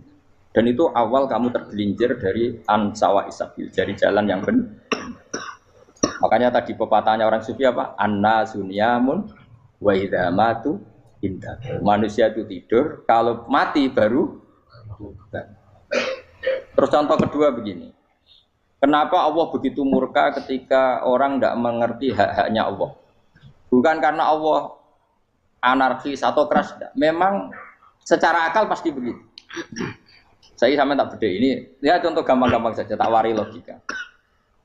Kalau ada orang buta lewat kemudian nabrak tembok, karena apa dia? Karena buta kan? Buta itu maknanya apa? Tidak tahu. Akibat tidak tahu, nabrak tembok. Ya kan? Karena tidak tahu. Karena tidak tahu, nabrak tembok. Karena tidak tahu, terjatuh di sungai. Karena tidak tahu, terjatuh di jurang. Sekarang juga sama. Orang karena tidak tahu pentingnya agama, tidak tahu pentingnya Allah, kemudian dia fokus ke duniawi. Akhirnya ya nabrak tembok. Natijanya sama enggak? Saya ulang lagi ya. Orang buta karena tidak tahu nabrak tembok. Orang fokus untuk perempuan cantik atau melihat apa, kemudian dia tidak tahu depannya juga nabrak. Untuk menjadi nabrak itu syaratnya tidak tahu apa tahu. Bisa dua-duanya. Tidak tahu ya sebabnya nabrak. Fokus ke yang lain ya bisa. Maka tidak tahu ya sebab nabrak. Fokus ke yang lain juga sebab. Nah, mata kita, hati kita ini sudah dipenuhi hal-hal yang tidak penting, sehingga kita lupa dari hal yang penting. Kayak tadi kita mau minum kopi saja, fokus sampai meninggalkan anak main sampai jatuh. Berarti minum kopi sebenarnya tidak satu kebodohan, tapi ketika membiarkan anak kecil jatuh itu adalah kebodohan. Sebetulnya makan menikmati dunia itu tidak kebodohan, tapi ketika Anda melupakan Allah itu menjadi satu apa? Kebodohan. Ini disebut kamu jangan terlena oleh kehidupan apa? Dunia. Nah, kenapa terlena? Yo kakean delok. Mulane Nabi ku ora tau delok dunya. Nabi, saya ini alatnya kita dadi wali, tapi muka dimah. Kulon itu belum pernah delok.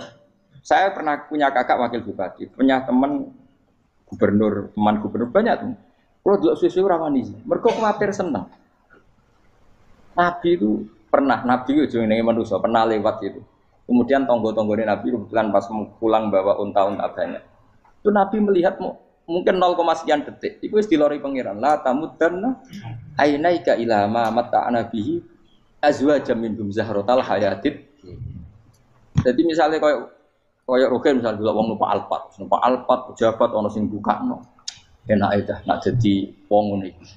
Kalimat itu direkam oleh Allah bahwa Mustafa pernah ngomong enake dadi wong iku numpak Alphard ana sing bukak. Tapi kan tetap kirim. Sehingga nanti di akhirat kalimat itu direkam misalnya nanti ternyata yang numpak Alphard misalnya nyuwun sewu misalnya yang numpak Alphard tadi tetap di neraka, kamu ya ikut di neraka. Karena dia menikmati Alphard lali akhirat, kowe yo ngangen-angen kepengen seperti itu. Maka poinnya sama. Kalau pun rokok bareng. Terus ada orang sujud di musola, melarat sujud. Kowe gak pernah enake dadi wong iku. Padahal sujud itu yang menjadi orang masuk surga. Terus kowe ditakoki ning akhirat.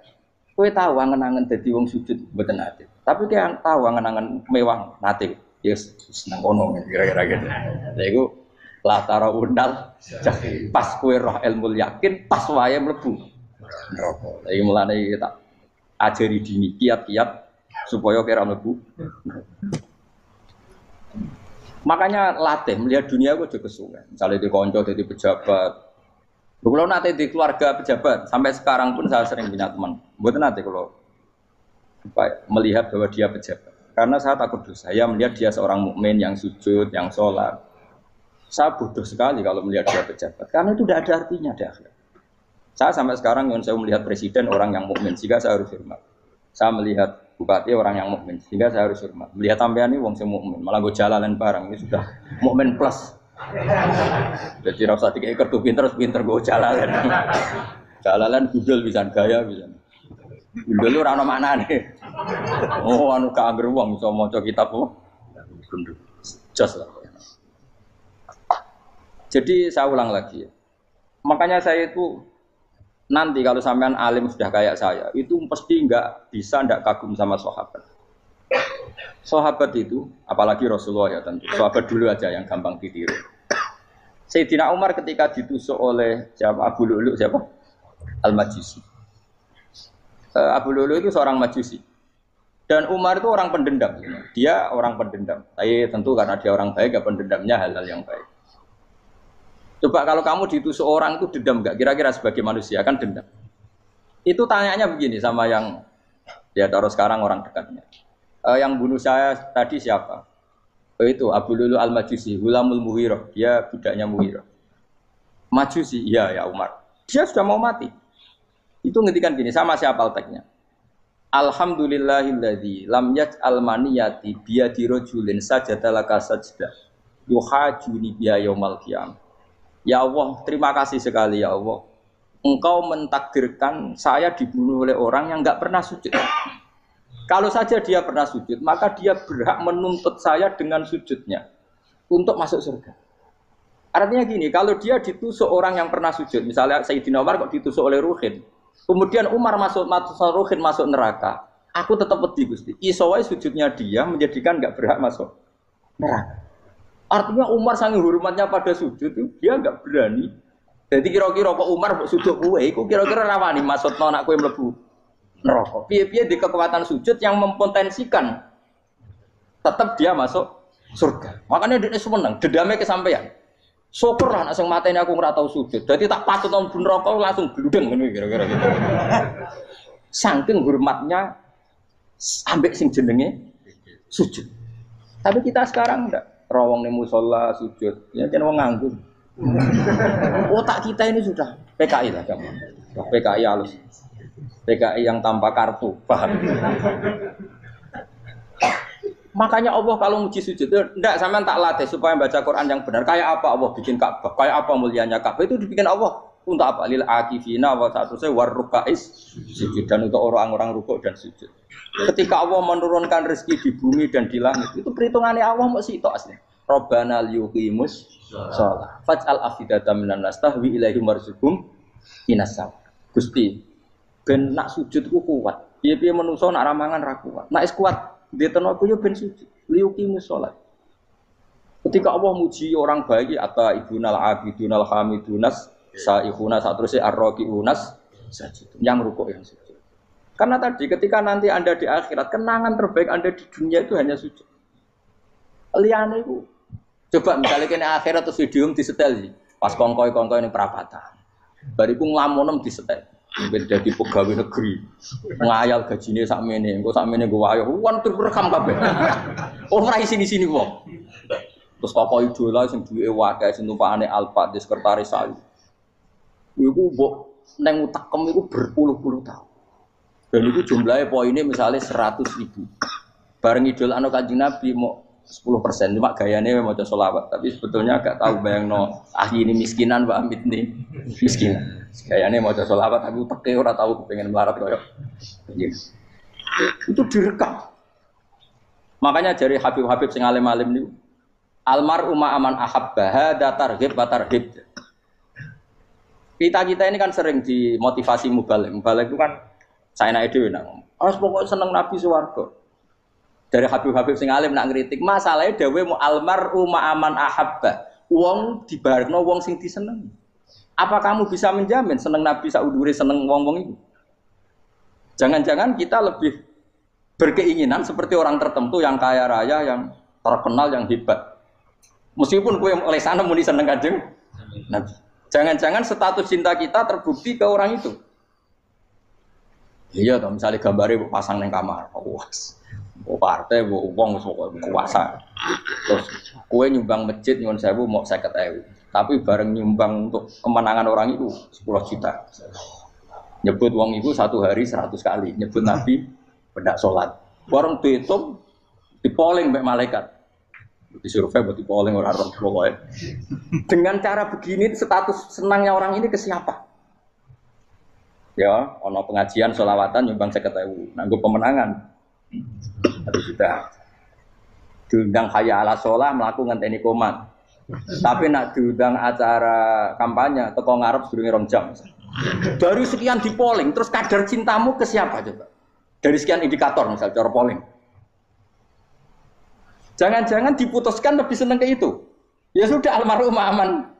Apa? Makanya kata orang-orang alim almarhum apa? Orang itu terserah disenangi. Masalahnya kita ini tidak ada jaminan lebih seneng Nabi. Ya orang ada jaminan ya saya aman misalnya. Hitung dewi-dewi, ra usah menang terus kok wedi dosa wis kadung dosa iku wis kadung. Makanya Sufyan Ats-Tsauri itu dadi wali ku mangsa mergo ibadah akeh mboten. Sufyan Ats-Tsauri gurunya Imam Syafi'i dadi wali ku sederhana. Sama tak ceritane orang-orang jadi wali dengan cara yang sederhana. Tapi kan niru copy paste ya, artinya ora apa ya KW lah. Kalau niru enggak apa-apa tapi KW kebaikan. Sufyan Ats-Tsauri itu ditanya, kenapa kamu sedekat itu sama Allah dan Anda keramat? Jadi resepnya begini dok. Saya itu belum pernah ke masjid nunggu adzan. Paling enggak setengah jam, 1 jam sebelum adzan itu saya sudah ada ke masjid. Ditanya, kenapa begitu? Ketoke kok kawula sing elek, moroe ngenteni diceluk. Terus ngerti nak wayahe yak ngono kok Allah nyeluk. Misale saya punya cah dalem atau saya punya karyawan, tiap jam 8 itu buka toko. Nah, bayangno itu sih. Saya punya karyawan tiap jam 8 tugasnya buka. Selalu buka tokonya ngenteni tak panggil. Rohen, toko buka, siap. Tapi besok yang ngono lagi, wis jam 8 buka, siap. Tiap hari gitu. Kira-kira ngendarani karwane ku goblok apa sopan. Kira-kira. Enggak jawab ya. Goblok kritik gak usah sing. Nah, Sufyan Ats-Tsauri tidak mau gitu. Wong wis ngerti nek Allah yang ngono wayahe manggil. Dadi ya kerja malu wis ning kono. Dadi nek awak ayala salam pun Gusti. Ayala salam pun teng mriki. Iku iso dadi wali. Oh iku saya buat tiru tapi KW lho, gak masalah. Tapi ini kan resep, no? Lho mangkel lo gak kira-kira. Ono karyawan tiap jam 8 kon buka toko. Selalu marane ngenteni di pagi. Jadi wali dulu tuh punya cara muamalah sama Allah tuh luar biasa. Ya ora usah mbok tiru terus kemen dadi wali wis ra iso kadung salah.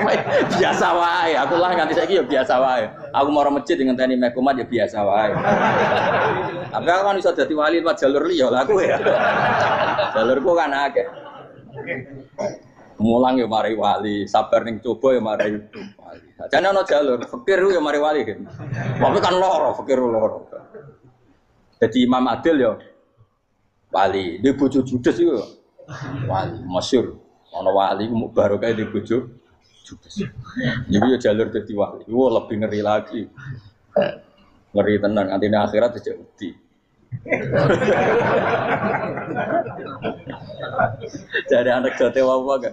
Para suami takut istri silakan baris. Bareng sing wis baris bareng sing wedok. Pak Rene lho tetep moro-moro.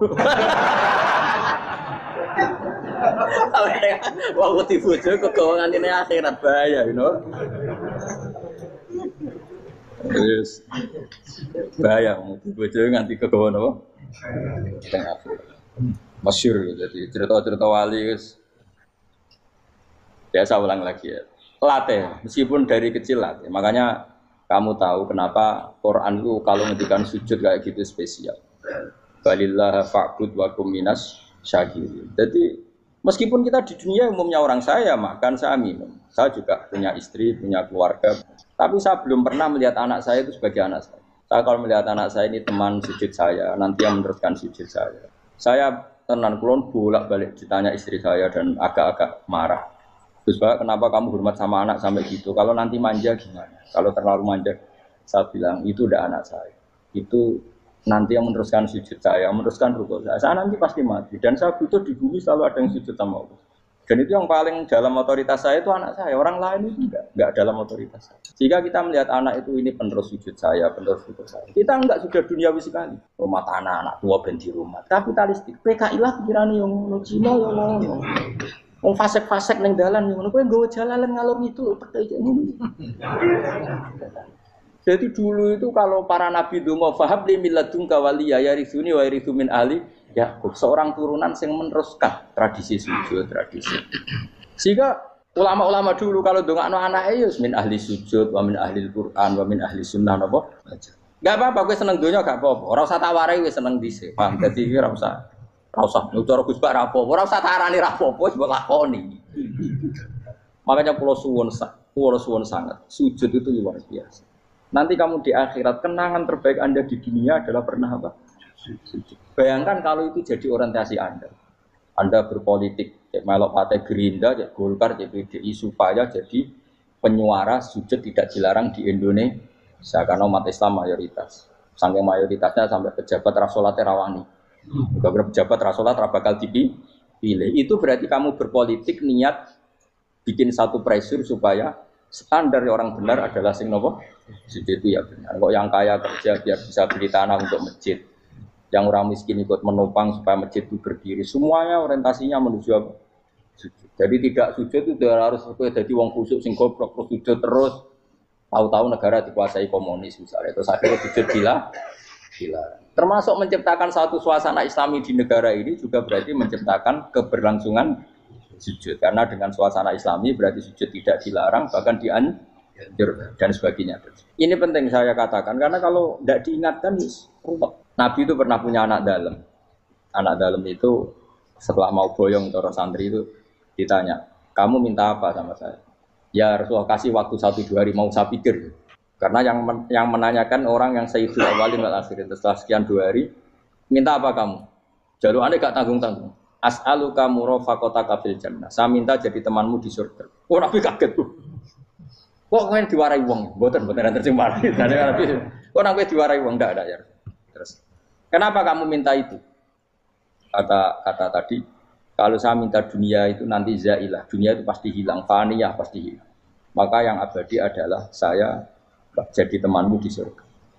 Tapi apa kata Rasulullah Jabir? Fa'inni ala nafsika bikasrotis sujud. Ya sudah, kamu bantu saya, kamu memperbanyak sujud. Kayak apa? Nabi pun mintanya fa'inni ala nafsika bikasrotis sujud. Saya bantu untuk menolong diri kamu, kamu memperbanyak apa? Sujud. Makanya di pertama surat turun itu ada wasjud, kamu bersujud dan kemudian mendekatlah kepada Allah.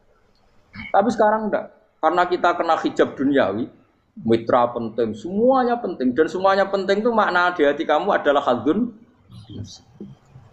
Bahkan ngidolakno kiai perkara hadun nafsu, kowe nak dadi kiai gede. Wah, teko ditolak Al-Badru. Wale napu pidato MC ne muni Syekhul Fadilah wal Karomah, mbah sauni-unine MC. Bariku disangoni dihormat. Tekan muji ulama wae dari segi ya, bariku iso wayo akeh macam-macam. Utek nek elek, tekan muji ulama wis dari segi. Makanya saya ini termasuk ulama, kalau nanti saya ngebis biasa. Kalau jarang kerja di panggungnya, seneng dulu.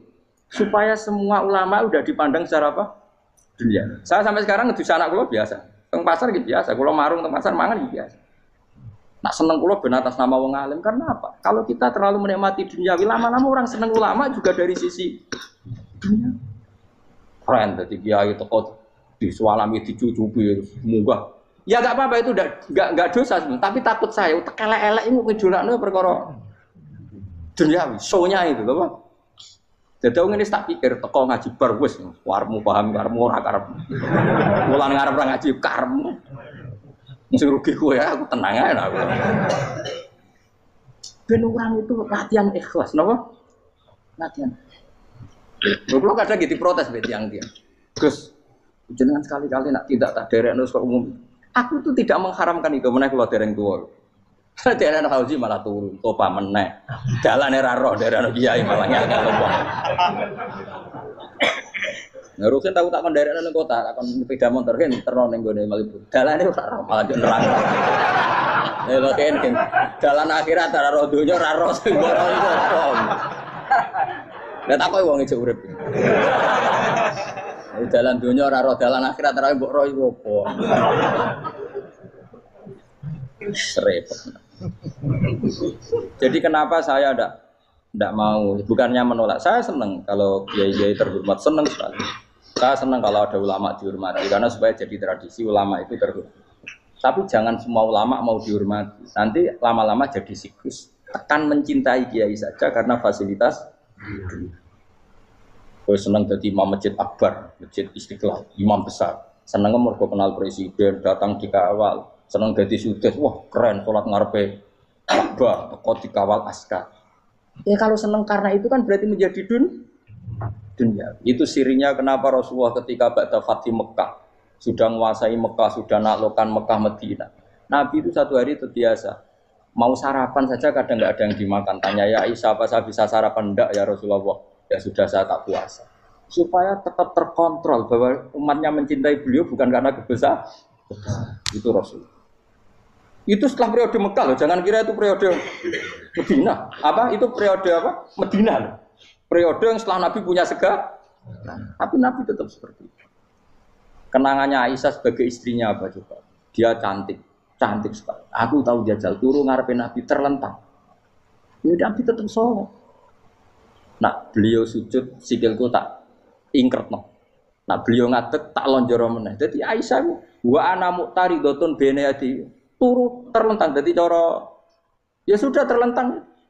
Nabi nak sholat suwi dia tetap sholat. Oke itu bojo ayu orang ngerasa sholat. Bojo elek ora sholat ngono. Bojo elek ya menjunub meneh.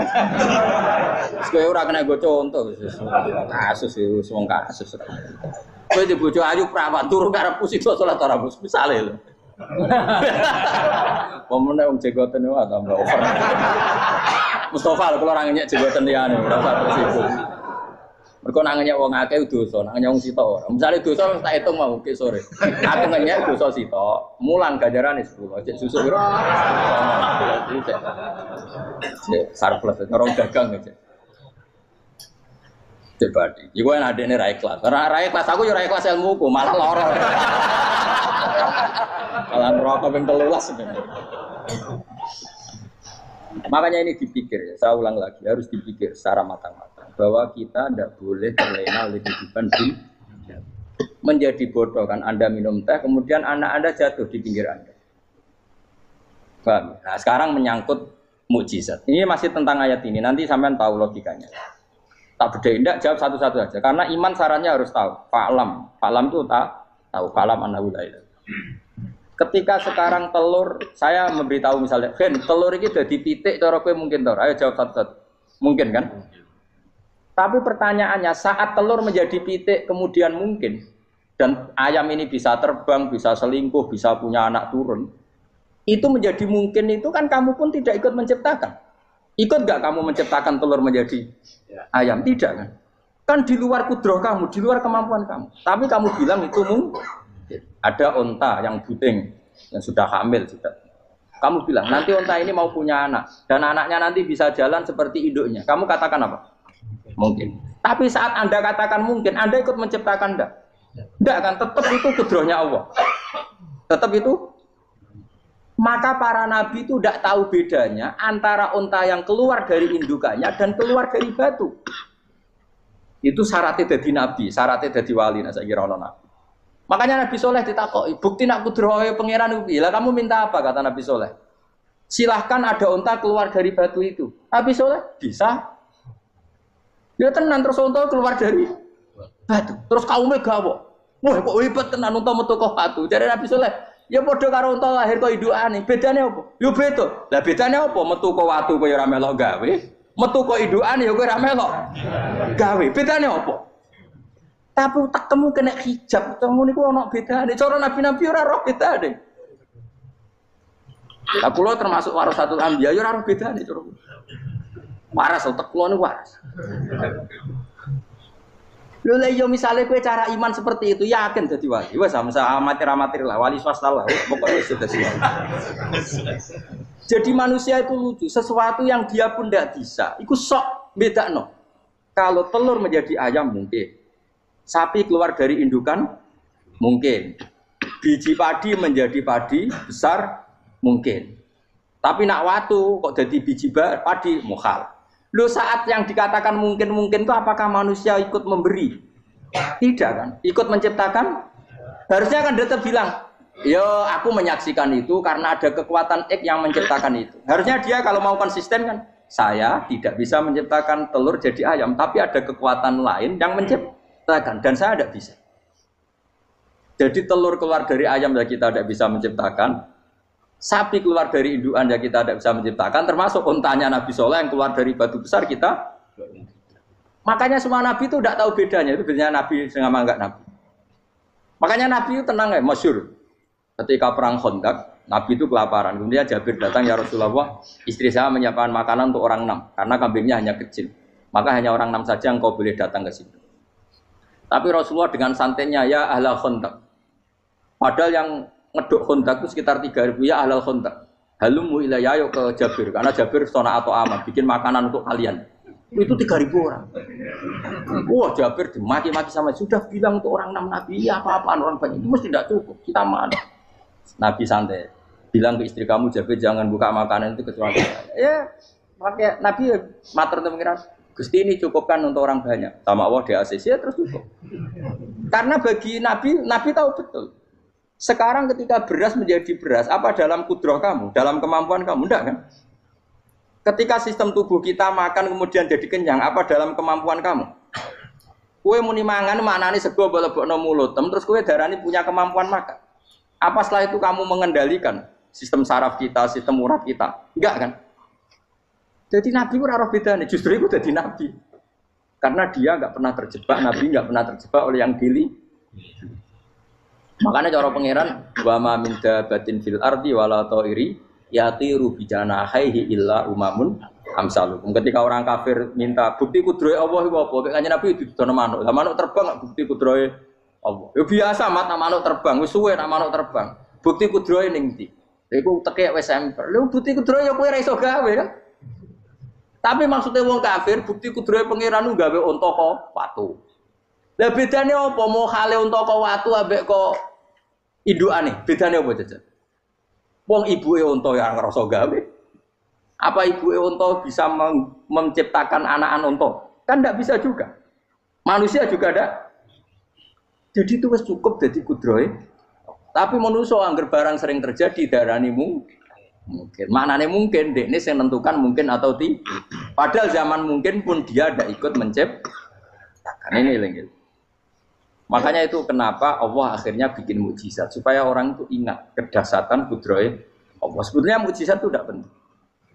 Maksudnya tidak penting tadi untuk iman sebetulnya tidak perlu mukjizat. Makanya ketika Rasulullah SAW ingin nuruti mukjizat yang diminta orang kafir, Allah malah ngelingno inna fi khalqis samawati wal ardi wa ikhtilafil laili wan nar. Sajane ana langit, bumi, ada lautan, ada apa sudah bukti kudrohe. Nah sekarang mukjizat kok ngenteni unta keluar dari apa tadi? Batu, ngenteni Nabi Saleh. Lautan merah di sebelah tongkatnya Nabi Musa terus terbelah. Itu dari mukjizat. Kalau itu maknanya mukjizat karena manusia tidak mampu, apa manusia mampu bikin lautan? Kan tidak mampu juga. Kenapa itu tidak dikatakan mukjizat? Lagi-lagi karena wis kena mataul huruf. Paham jelas ya? Makanya kata Allah, saiki wong ora percaya hari kebangkitan. Alasannya masa manusia jadi tanah menjadi manusia? Jadi memangnya manusia yang sekarang hidup itu dari apa coba? Sengke nado melok pilek, pilpres, melok dukung mendukung itu memangnya dari apa coba? Dari tanah kan? Mestinya hari kebangkitan sejati ya sekarang ini orang-orang dari tanah sekarang berkeliaran ini harus go dalalan mu'allam idul maknani. Iku yo kok lemah. Kemudian setelah jadi tanah, mati, orang engkar. Wah ini nggak mungkin jadi manusia lagi. Padahal zaman sekarang jadi manusia itu karena kudrohnya manusia apa karena Allah? Karena Allah. Dan manusia sekarang dari tanah apa enggak? Dari tanah. Harusnya ya berpikir seperti itu. Kalau kudrohnya Allah bisa menjadikan manusia sebanyak ini dari tanah, tentu Allah tetap mampu nanti setelah jadi tanah menjadi manusia. Itu malah kula nu wedi urip ya wedi tenan. Karena tadi dari hidup menjadi tidak tahu. Annasamun wa idza matu tahu. Kita semua hanya tidur setelah mati baru karena baru tersadar. Makanya analogi itu penting, kias itu penting. Ya saya beri contoh berkali-kali saya menyontohkan. Sampean tak warai hujah ulama. Nanti pasti sampean taslim itu pasti nyerah. Kalau kamu disebut jeleknya oleh orang lain, kamu mangkel enggak? Mangkel kan? Itu Imam Ghazali gini, kamu tak kasih resep supaya kalau ada orang mengingatkan kejelekan kamu itu tidak mangkel. Apa itu resepnya? Misalnya gini, di baju saya ini, inna fi thawbika akroban wa hayatan. Di baju kamu itu ada kalajengking yang berbisa atau ada ular yang berbisa. Ada orang mengingatkan itu. Kamu terima kasih apa enggak? Terima kasih. Karena ada sesuatu yang bahaya di diri kamu, diingatkan. Dan karena diingatkan itu Anda terus bisa menghilangkan sesuatu yang bahaya tadi. Sekarang kamu punya sifat hasud, sifat dengki, sifat riya, sifat-sifat yang buruk. Itu sesuatu yang mencelakakan kamu di akhirat. Kemudian ada orang mengingatkan itu. Harusnya kan kamu matur nuwun karena sifat yang buruk kamu diingatkan. Kemudian kamu berusaha Wong diingatkan ada kalajengking yang hanya madorot di badan kamu saja kamu terima kasih. Ini diingatkan ada hasud dengki yang madorotnya dunia akhir. Kamu udah terima kasih. Jadi itu ulama dulu. Jadi kalau bikin hujah itu gampang sekali.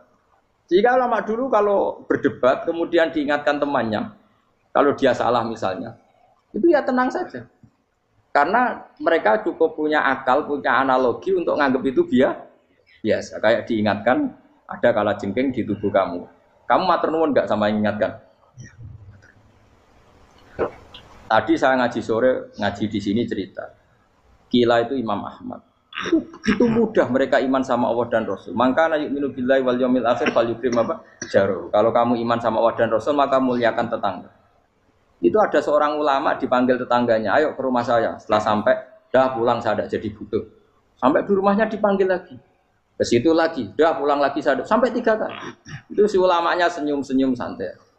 Ketika pemuda tadi insaf dan minta maaf, kenapa Pak Ulama kamu kok tenang saja? Jawabannya enggak. Kata Rasulullah, saya disuruh hormat tetangga. Saya senang sekali bisa melakukan perintah Rasulullah. Jadi saya nurut kamu itu tidak ada urusannya dengan kamu, karena perintahnya Rasulullah. Nangis muda tadi. Kalau kita kan enggak, gengsi dong, giambar. Ini kan kita gayanya muni sunnah Rasul, tapi tekeu jihadun. Nah kalau kamu sudah gitu, daftar dadi wali. Mbok KPU-ne oleh nyetujui mbok kapan ora tapi daftar. Saya ulang lagi. Jadi kamu harus terbiasa dengan kias yang diajarkan Quran ya. Jadi ketika bibijian jadi pohon besar itu pun kamu katakan mungkin. Padahal ketika kamu katakan mungkin, kamu pun tidak ikut menumbuhkan bibijian jadi pohon asam yang besar. Itu menunjukkan kudrohnya Allah. Artinya sebetulnya kamu hidup semuanya itu hanya menyaksikan kudrohnya Allah tanpa kamu memberi kontribusi. Kenapa kamu yang menentukan mohal dan tidak mau? Harusnya mau taslim menyerahkan diri nak kabeh mau nyekseni kekuasaane Allah. Itu sing dimaksud Quran apa ya tanazzalul amru bainahunna lita'lamu annallaha ala kulli syai'in qadir wa annallaha qad ahata bi kulli syai'in ilma.